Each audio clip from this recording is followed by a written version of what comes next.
जय सच्चिदानंद सब बहन भाइयों को। कैसे हो आप सब लोग? मुझे बहुत अच्छा लगता है रोज़ पूछना मिलना। ये हम मिल ही तो लेते हैं वीडियो के थ्रू। कितना अच्छा लगता है कि रोज़ का रोज़ मैं आपसे पूछ लेती हूँ कैसे हो। उम्मीद करती हूँ कि अच्छे ही होगे। तो मैं भी सबको दिख जाती हूँ कि हाँ, मैं भी खुश हूँ, अच्छे से हूँ। परमात्मा का बहुत बहुत शुक्र है। कल हमने शुक्राने पे बात की थी ना कि हाँ, शुक्र शुक्र करते हुए अगर हम जिंदगी जिएंगे तो हम हमेशा सुखी रहेंगे।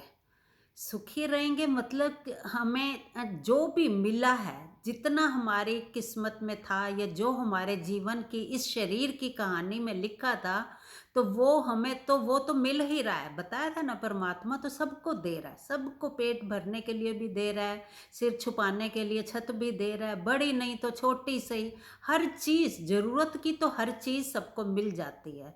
पर हम लालच करके जब ज़्यादा और ज़्यादा और ज़्यादा की इच्छा करते हैं, तभी हम परेशान होते हैं। क्या अगर हम मानते हैं कि हाँ, हम भगवान के भक्त हैं, हम भगवान को की पूजा करते हैं, भगवान को मानते हैं, हम तो ये भी करते हैं वो भी करते हैं, सब अच्छे कर्म करते हैं, तो सच में अगर सोचा जाए तो भक्त किसको कहते हैं? जिसकी गति रुक जाए। गति रुक जाए मतलब जो शांत हो जाए, अंदर से भी बाहर से भी। शांत होना मतलब ये नहीं कि हाथ पे हाथ धर के बैठ जाओगे। वो तो बताया था, कर्म से शरीर बना तो ये कर्म करेगा ही करेगा। हाँ, ये है कि ज़रूरत से ज़्यादा की जो हमारी भाग दौड़ है ना, वो ख़त्म हो जाएगी। हम सेटिस्फैक्शन आ जाएगी हमारे अंदर, हम सेटिस्फाइड रहना शुरू कर देंगे। कहते हैं ना, जो प्राप्त है वही पर्याप्त है, वो इनफ है। Whatever we have, that's enough for us. तो क्योंकि गुजारा करना, हमें समझ के खर्च करना आना चाहिए। तो जितना मिलता है ना खर्च के लिए, ये जितना गुजारे के लिए सबको मिलता है ना, सब कुछ, पैसे की भी बात कर रही हूँ, घर बार की भी, हर चीज़ की बात कर रही हूँ, तो वो सबको ज़रूरत का तो परमात्मा सबको देता ही है। तो भक्त कौन है? जिसको कुछ नहीं चाहिए। कुछ नहीं चाहिए का मतलब ये नहीं है कि हाँ, खाना नहीं चाहिए या कपड़े नहीं चाहिए या घर नहीं चाहिए, वो नहीं। ज़रूरत से ज़्यादा उसको नहीं चाहिए। उसको है कि जितना है उसमें वो खुश रहता। भक्त भगवान का जो होता है ना, जो भगवान को मानता है, वो जितना उसको मिला है ना, वो उसी में खुश रहता है। ये सुख दुख हमारे अपने हाथ में है। बताया था ना कि हाँ, मन जब विचार उठाता है तो मन के विचारों से हम सुखी दुखी होते हैं, अदरवाइज हम दुखी नहीं हैं। सुखी सुखी भी क्यों मानेंगे ना? सुख सुख में अहंकार आ जाता है, फिर दुख होएंगे, दुखी मानेंगे तो रोएंगे। तो सुख दुख से ऊपर की स्थिति भगत की हो जाती है जब वो अपने अंदर टिकना शुरू हो जाता है ना, परमात्मा को देख लेता। परमात्मा को देखना क्या है? जान लेना। मतलब मैं कौन हूँ अंदर। अंदर जब वो भरपूर पूर्ण परमात्मा जब अंदर बसा हुआ है, तो फिर कमी किस बात की हुई? तो हम भी तो पूर्ण हो गए ना। पूर्ण परमात्मा हमारे अंदर, परमात्मा अधूरा नहीं है, पूर्ण है। तो वो हमारे अंदर है, तो फिर इच्छा किस चीज़ की रह गई?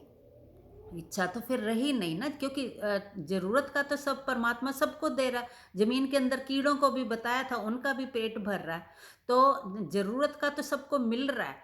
तो परमात्मा जब हम अंदर अपने असली स्वरूप को देखेंगे ना, पूर्ण परमात्मा का जो स्वरूप है, तो हम फिर आधे अधूरे रहेंगे ही नहीं, दुखी सुखी होएंगे ही नहीं।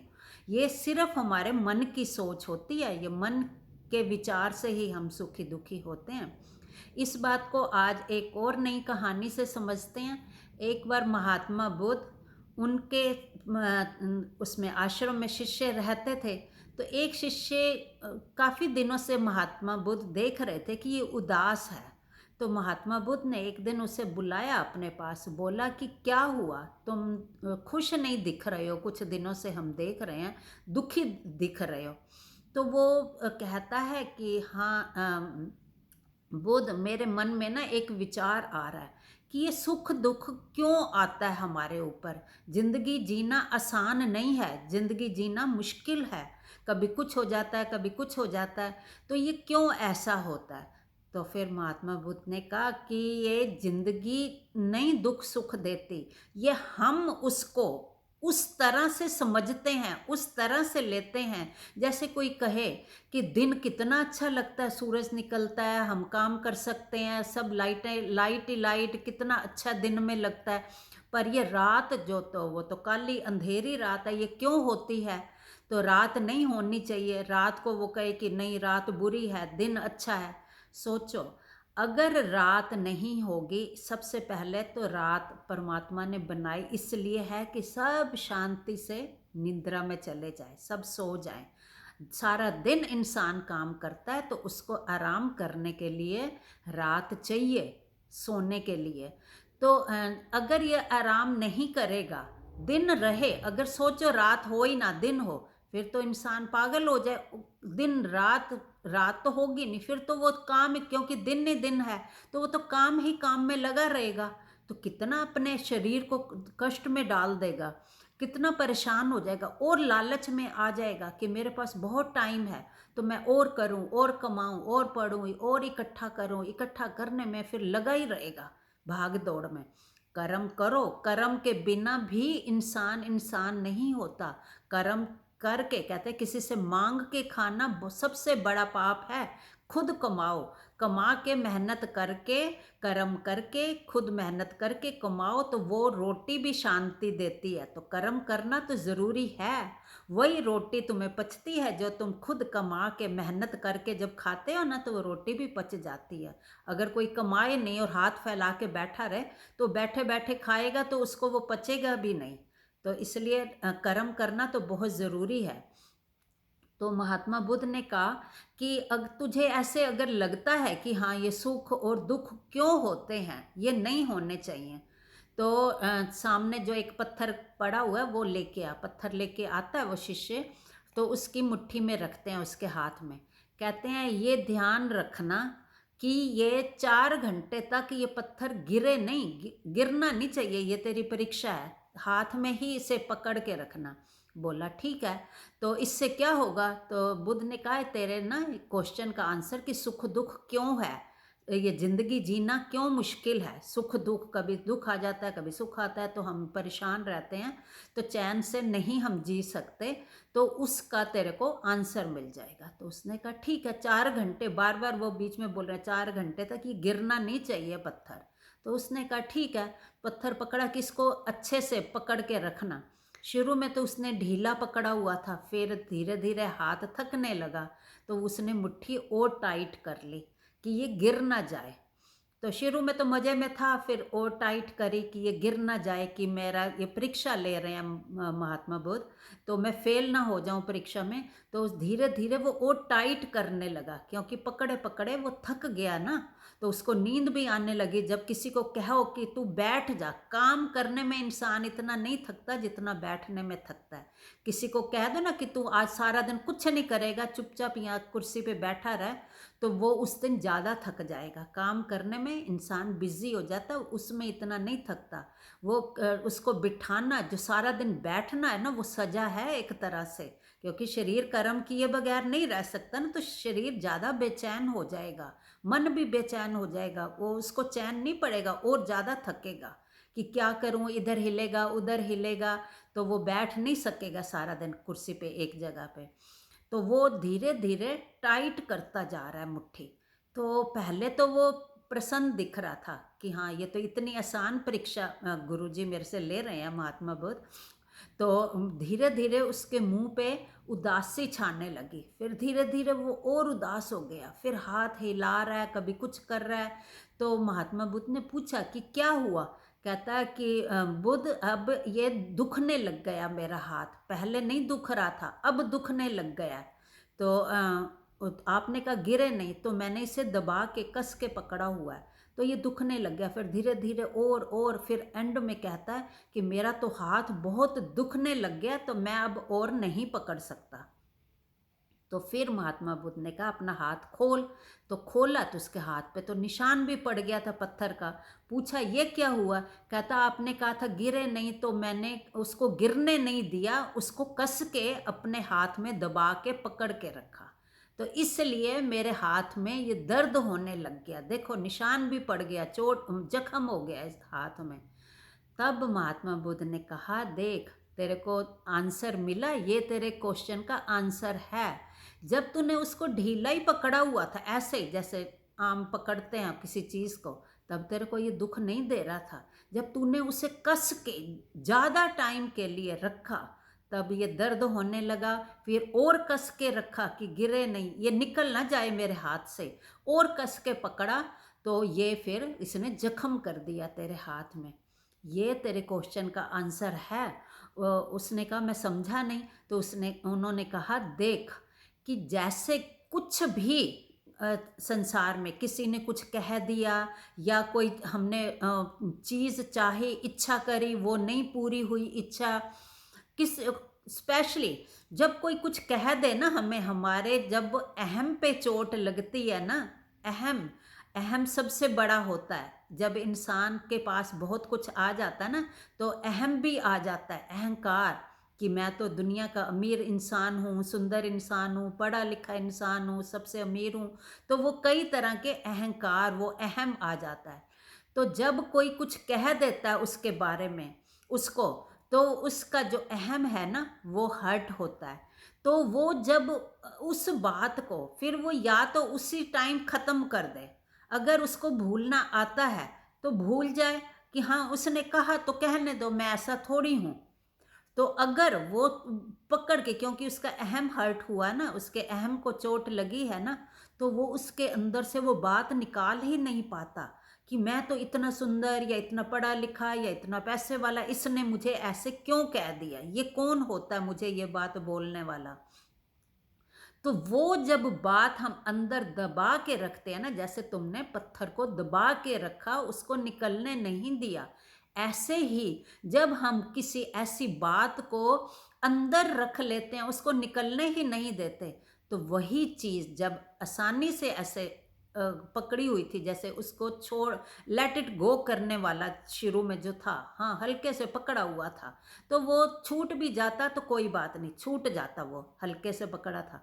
पर जब हम उसे कस के अंदर दबा लेते हैं ना उस बात को, तब वो हमें चोट भी हर्ट भी करती है, दर्द भी करती है, और चोट भी पहुंचाती है। फिर उससे हमें चोट लगती है अंदर, अंदर मन को। मन क्या है? विचार। वो हमारे विचारों को चोट लगती है, क्योंकि उसने जो कहा था, दूसरे किसी ने जो बात कही थी, वो हमारे विचारों के अनुसार नहीं थी। बोला ना स्वभाव सबका होता है, वो हमारे स्वभाव के हिसाब से नहीं थी वो बात, तो वो था नहीं। अगर सोचो, अगर ऐसे सोचा होता कि हाँ उसका स्वभाव है, उसने कह दिया, पर मैं ऐसा थोड़ी हूँ, मैं तो अंदर देखो शांत स्वरूप, आनंद स्वरूप, चेतन स्वरूप हूँ, अंदर आत्मा।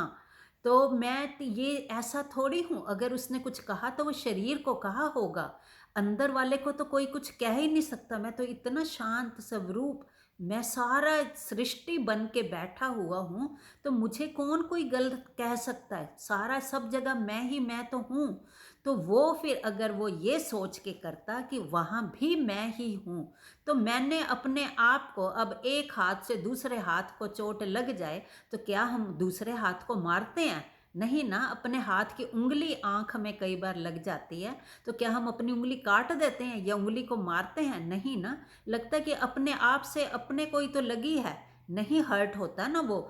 ऐसे ही जब हम ये सोचेंगे कि वो सामने वाले में भी तो मैं ही तो हूँ, आत्म स्वरूप, तो अगर वही हूँ, तो जैसे आंख में लगी उंगली को हम नहीं मारते या नहीं काटते, वैसे ही हम उसकी बात का बुरा नहीं मानेंगे। तो वो पत्थर की तरह, जैसे हम पकड़ के उसको जकड़ के नहीं रखेंगे, उस बात को अगर जकड़ के नहीं रखेंगे, लेट इट गो करेंगे, तो फिर जिंदगी हमारी फ्लो के साथ चलेगी कि हाँ उसने कहा तो कहने दो, मुझे तो कुछ भी नहीं हुआ। अंदर झांक के देखो कि मुझे कुछ हुआ, अंदर चोट लगी किसी चीज़ को? नहीं ना। वो तो मन ने विचार उठा लिया था तो हमें लग गया, या हमारे अहम को ठेस लगी, जो हमने बनाया अहम अपना, अपने आप को बड़ा समझा, अमीर पैसे वाला या सुंदर या पढ़ा लिखा, अपने आप को जो हमने बनाया ना बाहर से, तो उसको हर्ट हुआ, तो वो तो मैं नहीं हूँ, वो तो बाहर की चीज़। तो बोला ना, माया है सब, अंदर परमात्मा बाहर माया। तो वो तो सब माया है, माया दिखती है कि उसने हमें हर्ट किया, पर होता नहीं है।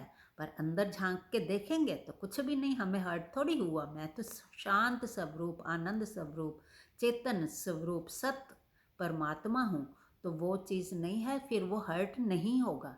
फिर लाइफ जैसे चल रही है ना, तो फ्लो के साथ वो लाइफ चलती जाएगी मज़े से।